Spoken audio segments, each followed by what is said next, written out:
In 1859, Thomas Baker stood along the southern edge of California's San Joaquin Valley and looked out over a stretch of land no one had bothered to fence, name, or claim, yet. The Kern River curved nearby, shallow and muddy, winding its way through low brush and open plains. There was no town, no trail markers, just a patch of stubborn earth and a quiet man with a plan.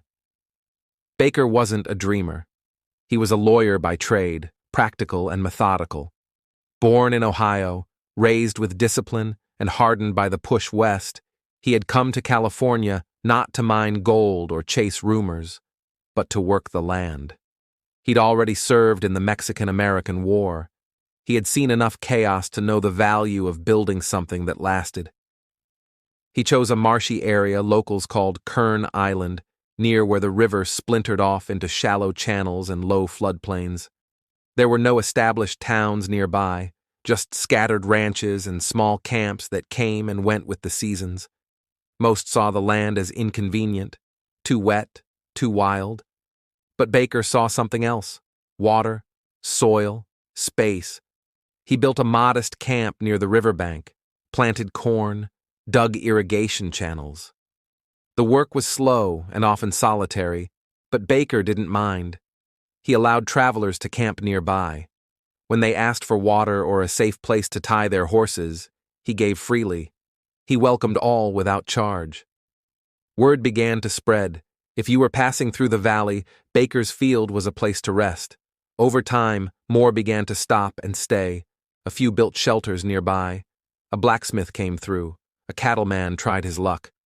And while the land was still lawless in many ways, Baker's quiet presence anchored the area. People respected him, not because he demanded it, but because he never backed down from doing the hard work.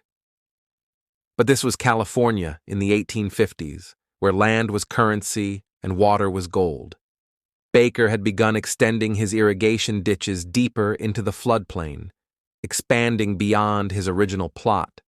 Some said he was simply preparing for new crops. Others believed he was trying to stake a larger claim. The land had once been part of a Mexican land grant, though records were unclear. And as more settlers arrived in the area, tensions began to grow. It started with disagreements: whose ditch crossed whose field, who had rights to the river. Some saw Baker as overreaching, others as a man doing what anyone would, making use of what lay unused. But with no county lines and few legal claims recognized in the region, there was little room for courts or compromise. One neighbor accused Baker of diverting too much water from a shared channel. Another claimed he had pushed markers beyond their agreed boundary. Baker, true to his nature, didn't apologize or explain. He simply kept digging, quiet, determined, and unbending. Then one day, he didn't return to camp.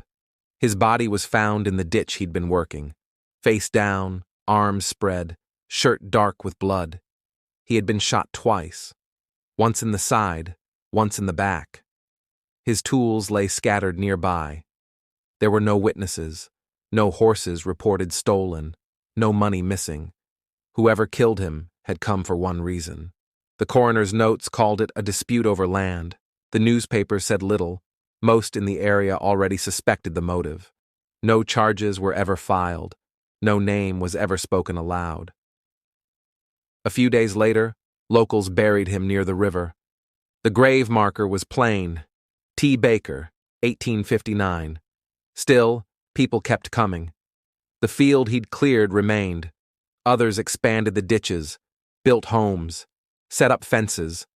By the following spring, the first permanent settlement had begun to take shape, and when they needed a name for it, no one argued. It had always been Bakersfield. Bakersfield.